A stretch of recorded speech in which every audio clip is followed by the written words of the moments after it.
Turkey's thought for today. Y'all see that old pick-em-up truck right there? You know why I got that old pick-em-up truck? Because it works. It ain't let me down, and I can work on it. If something goes wrong, I can fix it. And it's bought and paid for. So, anyhow, as you can tell, I like things that work, and I like things that are dependable. And if it works, we keep using it. Well, it seems that we have a government that ain't working, and it ain't dependable. And we used to have one. We used to be a superpower that people respect it, not because of fear so much as because we had leadership. We've gotten away from that. All this stuff going over there in Ukraine and all that in Crimea and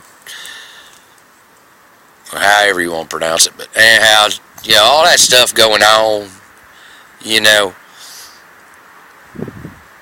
I've seen videos where Obama's talking with Putin, and Putin just, you can tell he doesn't have the first bit of respect for him. I don't have the first bit of respect for him. You can't put a community leader in charge of the free world. I mean, that's like me today. I'm in a lift, 50 foot up off the air, strapped in with a harness, and I don't want to put a framer up there, to paint, because he don't know how to paint. Well, if you don't know how to lead, then you don't need the office. Putin's ex-KGB, he was during the Cold War. I can remember when I was in school, we used to have drills, nuclear war drills, hide up under the desk and kiss your butt goodbye, But leadership, we have none. And then we got this Kerry dude, he rides on, I'm a biker. Yeah, I ride bikes, and I believe in the brotherhood of bikes, and he rides a Harley Davidson, so he thinks he's cool. Well, look, it takes more than a bike to be a biker. It's a way of life. And this man here, he ain't no biker. He rides a motorcycle. He's what we call a weekender. Alright? And he's a weekender in politics too, because that man right there, he don't have no respect around this world. Hell, he don't have no respect with me. Hell, he come back from Vietnam and went up on in front of the government and put us all down. And then you want to elect him into office. I mean, this country's got its priorities so backwards that they don't know where they start, where they begin. And I'm sick of it. We need leadership in this country, and it doesn't seem like we're going to get it anytime soon.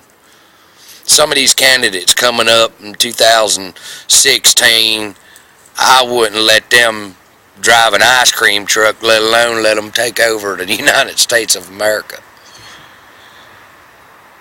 But our last great leader in my book, you say what you want, was Ronald Reagan. I mean, that man right there, he put the end to the Cold War. He knocked down the Berlin Wall. He pretty much helped knock down that Berlin Wall. He was all about peace. I mean, and peace through security. Peace through military. I mean, he beefed up our military to the point where there wasn't a country around this world that would even they wouldn't even think about doing anything. You know, he was a leader.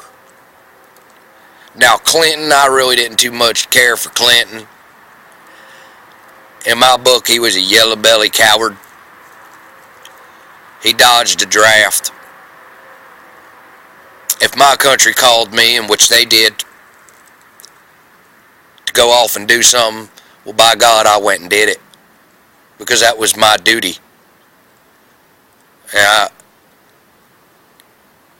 Many better men have died than me. Many better men than me have died defending that freedom that we all share. And each day them freedoms are being taken from us. And the world's looking at us going, man, they are sorry. They are weak.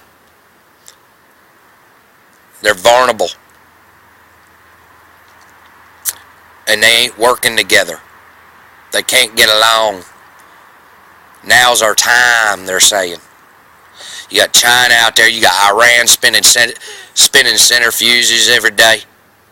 As we speak, they're over there doing it. I know a little something about that part of the country. You know, they've been fighting since before Jesus Christ walked the earth. And they're going to be fighting even afterwards, you know, that we get done over there.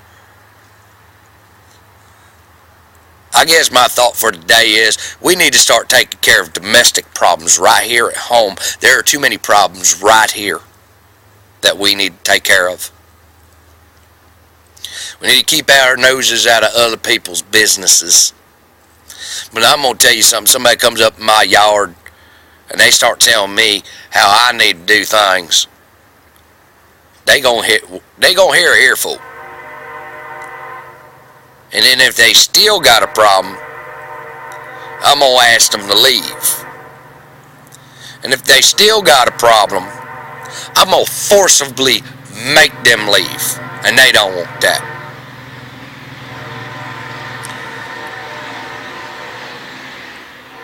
We have a right to protect our family and our property. And our country. And more people need to start thinking that way. Need to start getting involved in your local communities, people. That's where it starts.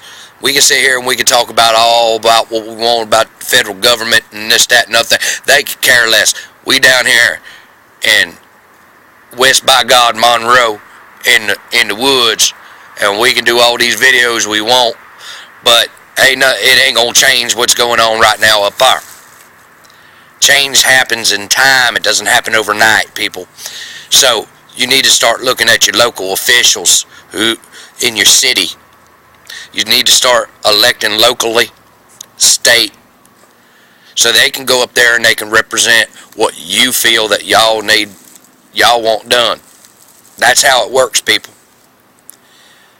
You don't go into the booth and elect a president. You go in there and you elect a party. Well, I don't believe in Democrats and I don't believe in Republicans or independent or Tea Partiers or anything like that y'all want to call it. I believe in Americans. And I believe if Americans start standing up for America, for what's right in our Constitution, things will change. Well, anyway, that's my thought for today. If it works, then it works. If it's broke, if it ain't broke, don't fix it, you know. So, y'all be good. Turkey saying he loves you. Peace. We'll talk at you again, hell.